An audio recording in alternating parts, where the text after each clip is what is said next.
The Pandora Papers is a leak of almost 12 million documents that reveals hidden wealth, tax avoidance and, in some cases, money laundering by some of the world's rich and powerful. More than 600 journalists in 117 countries have been trawling through the files from 14 sources for months, finding stories that are being published this week. The data was obtained by the International Consortium of Investigative Journalists in Washington, D.C., which has been working with more than 140 media organizations on its biggest ever global investigation. The Pandora Papers leak includes 6.4 million documents, almost 3 million images, more than 1 million emails and almost 500,000 spreadsheets. Stories revealed so far include: the files expose how some of the most powerful people in the world, including more than 330 politicians from 90 countries, use secret offshore companies to hide their wealth. Lakshmi Kumar from US think tank Global Financial Integrity explained that these people are able to funnel and siphon money away and hide it, often through the use of anonymous companies. The Pandora Papers reveal complex networks of companies that are set up across borders, often resulting in hidden ownership of money and assets. For example, someone may have a property in the UK, but own it via a chain of companies based in other countries, or offshore. These offshore countries or territories are where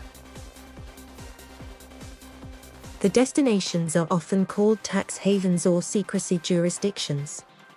There is no definitive list of tax havens, but the most well-known destinations include British overseas territories such as the Cayman Islands and the British Virgin Islands, as well as countries such as Switzerland and Singapore. Loopholes in the law allow people to legally avoid paying some taxes by moving their money or setting up companies in tax havens, but it is often seen as unethical.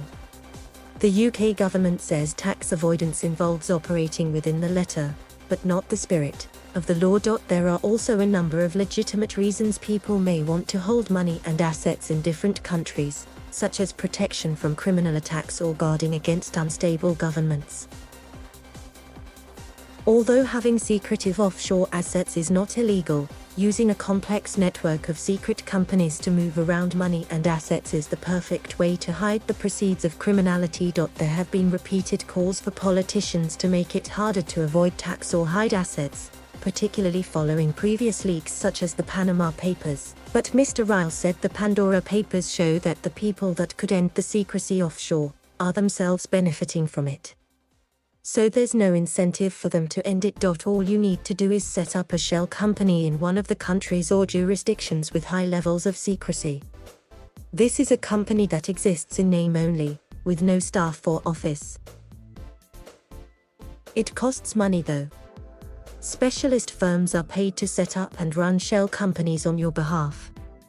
These firms can provide an address and names of paid directors, therefore leaving no trail of who is ultimately behind the business. It is impossible to say for sure, but estimates have ranged from $5.6 trillion to $32 trillion, according to the ISIG. The International Monetary Fund has said the use of tax havens costs governments worldwide up to $600 billion in lost taxes each year. Ms. Kumar said it is detrimental to the rest of society. The ability to hide money has a direct impact on your life. It affects your child's access to education, access to health, access to a home. The UK has been criticised for allowing property to be owned by anonymous companies overseas. The government published draft legislation in 2018 that would require the ultimate owners of UK properties to be declared. But it is still waiting to be presented to MPs.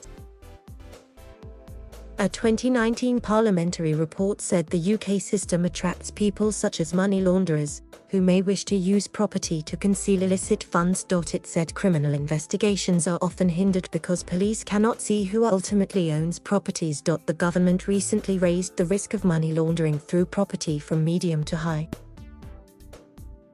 It says it's cracking down on money laundering with tougher laws and enforcement, and that it will introduce a register of offshore companies owning UK property when parliamentary time allows. Thank you for watching. Please subscribe.